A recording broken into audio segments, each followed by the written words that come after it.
Wonderful day. Welcome to the Black Financial Channel. Today on the Black Financial Channel, I'm going to give you a quick overview of Wework. And Wework just died. And I'm going to kind of give you some quick information regarding why Wework died and some business lessons that we can learn about growing too fast. So get comfortable, buckle up your seatbelt. We're going to get started on the Black Financial Channel right now.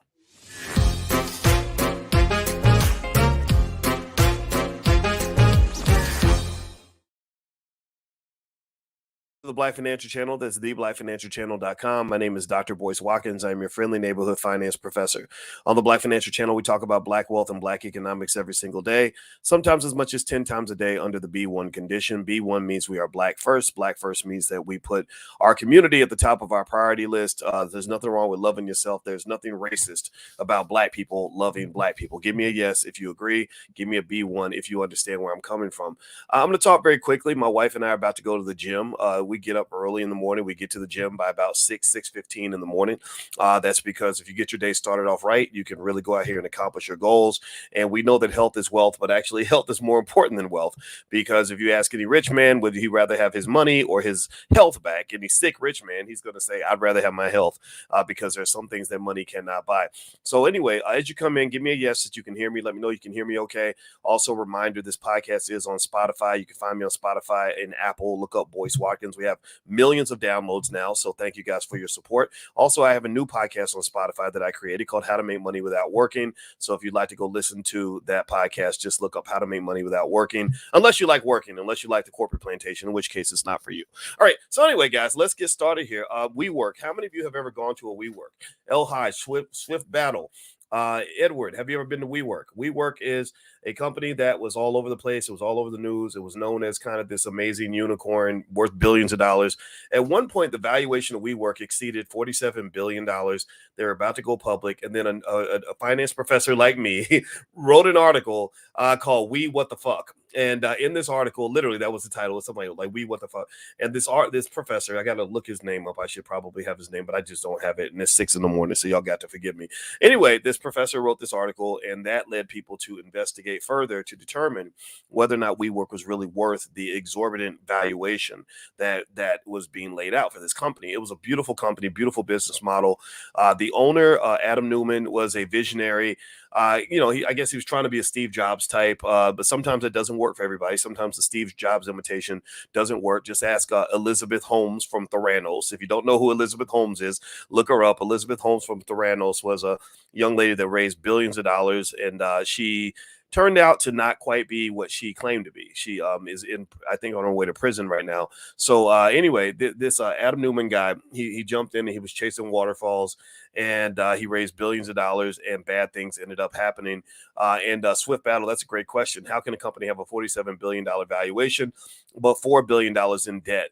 Actually, you can have debt. Most major corporations have a lot of debt, actually. If you look up, for example, if you say something like, how much debt does Tesla have? Tesla right now, let me see. Tesla has about $4.4 billion in debt. 4.4 billion in debt. Never let anybody make you think that for a company to have value that it has to have no debt. That's simply not true. Debt is a vehicle. Debt is capital. You understand? And I've mentioned to you guys before, like I talk about this in my book, The 10 Commandments of Black Economic Power. Two of the biggest overlooked factors in Black wealth that people don't talk about. One is trauma. We talk about financial psychology all the time. That's why in the Black Business School, we created the first ever Black financial therapy department, because we realized that there are psychological barriers that are stopping you from building wealth. The second one is access to capital. Nobody really talks about access to capital. It's in the reparations conversation. Access to capital should be right there at the top of the list, because that's basically, in many cases, it's either debt or equity. And the fact that you can't access capital and you can't raise billions of dollars like the founder of WeWork to create your next billion-dollar idea, well, that inhibits the ability of your community to grow financially. So let me know if you understand where I'm coming from. And it's really tough. It's really tough out here, because I see these things and I'm sharing these things far and wide with as many people as possible. And a lot of people listen, but some people don't get it. Some people get stuck in the old ideas, but it's like, no. This is what I've been studying for 30 years. And I'm telling you, Access to capital would change everything. In fact, if they gave me a choice and they said, which would you rather have? Every black person get a check for $5,000 tomorrow, or every black person get the ability to borrow $100,000 tomorrow that they have to pay back? Which would be more beneficial? I'd say the second one will be more beneficial because it's access to capital that keeps you from being able to really grow financially. That's how Elon Musk became a billionaire. That's how Jeff Bezos built Amazon. Access to capital is the key, right? That allows you to become a homeowner. It allows you to start businesses. It allows you to invest in stock. In fact, if I was able to raise another $100 million, I could be a billionaire in about a year. And if I raised $100 million, I could probably build $1 billion in value with my company in probably about a year. So anyway, let's keep going. Do me a favor, thumbs up, share, subscribe. I'm going to be very, very quick because my wife and I are about to head out in a minute. So let me give you 7 quick reasons that Wework went south, that Wework died. Number one, overvaluation. The company was just way overvalued. This was a product of a low interest rate environment. According to economic models, whenever interest rates are low, valuations just get puffed up. And so Wework's valuation was insanely high, 47 billion. And then they renegotiated it down to about 15 billion. And then they kept going down, especially once the pandemic hit, which is actually number 2. When the pandemic hit, Wework got hit really hard. They made a mistake that a lot of my real estate friends made. Before the pandemic, real estate looked really good. Before the pandemic, it was very fashionable to over leverage. It was very fashionable to take all the risk. It was very fashionable to believe that everything could keep on going up, just like the crypto boom. When the crypto boom went up, everybody was pouring money into crypto. And then the crypto market busts, and next thing you know, you got Sam Bankman-Fried. If the crypto market had never failed, Sam Bankman-Fried would still be in business, actually, right? And so the fact that his criminality or his breaking the rules was revealed is because when the water goes down, that's when you find out the emperor has no clothes. And so what I always say to my students is, look, don't be greedy. If you're greedy, you're putting yourself at risk of bad things happening. In fact, I believe instead of letting the water come down to show you have no clothes on, put your clothes on under the water just in case the water drops. And a lot of people didn't do that. So after the pandemic, or when the pandemic began, real estate companies like Wework got demolished because they had over leveraged themselves into these massive long-term real estate deals where they were paying these crazy leases, and none of those leases had value because they could not monetize that asset effectively. Unsustainable growth model. Wework pursued aggressive expansion. They made the assumption that everybody will want a co-working space forever, and that's not true. That didn't happen. Some people, they're still popular. WeWorks are very nice. It's not a bad business. It just isn't a profitable business, right? So and really, WeWork is not completely dead. I mean, there is a theory in the idea. Even FTX, there's actually floating around the idea of keeping FTX alive, just under a new CEO with more conservative management. I think FTX, it could be a perfectly strong company in a good economic environment with good, mature management. I think that WeWork could be a great company. If somebody called me and said, "Hey, Dr. Boyce, we'd like for you to be the CEO of WeWork," I would say absolutely. I think that this model can really work. I think that you just have to stop being crazy and over ambitious. Stop being greedy. Greed is one of the biggest downfalls in a capitalist society. Everybody thinks they got to make all the billions of dollars. I'm the type of guy that would say, look, if I got $1 billion, I'm good. I don't need to have 40 billion. So anyway, let's keep going here. All right. So Sam Bankman-Fried could have made $1 billion and been very conservative and still been extremely rich and not in jail. But instead, they make you think you have to go for every penny. And I don't believe in that.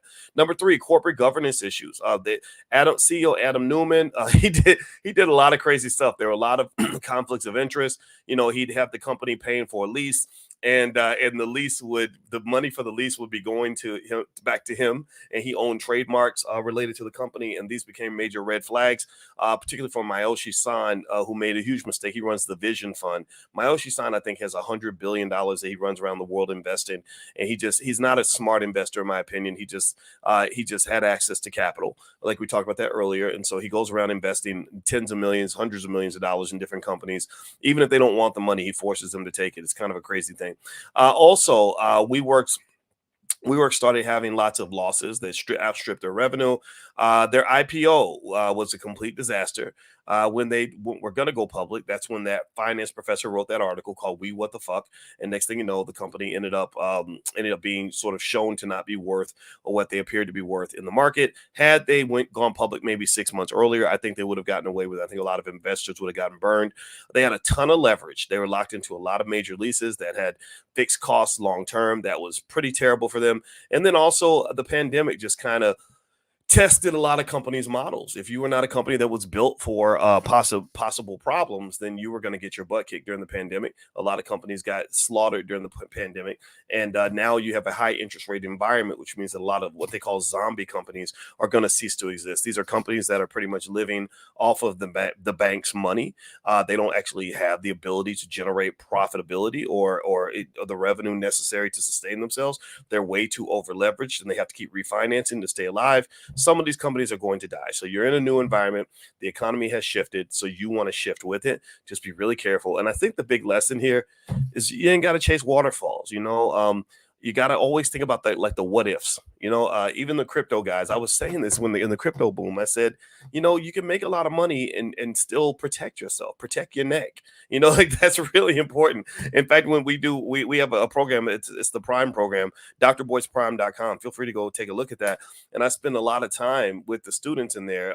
When they get excited and they see how much extra income they can make by selling stock options and on the stocks that we find for them, I tell them first thing you do is play defense before you play offense. Before you score your touchdowns, protect the ball, right? Play your defense first, get your put options in place, make sure you protect your portfolio, then go make your money. And if you do that, then you can sleep better at night. And I think that's really a better way to invest. That's my 2 cents. But then again, that's just my risk preference. I mean, everybody has their own approach. This is not investing advice. This is not me telling you what to do. This is just me telling you what I do. Okay, guys. So anyway, speaking of what I do have a book called The 10 Commandments of Black Economic Power. It also comes with flashcards for kids. If you want to teach Dr. Boyce Black Business School economic concepts to your kids, our concepts are based solely specifically on how to build Black wealth in an extraordinary way. If you want your child to be a Black wealth warrior, these flashcards will get them there. So feel free to go to drboycebooks.com and feel free to take a look at that. Also tonight, if you're watching this live on the 9th of November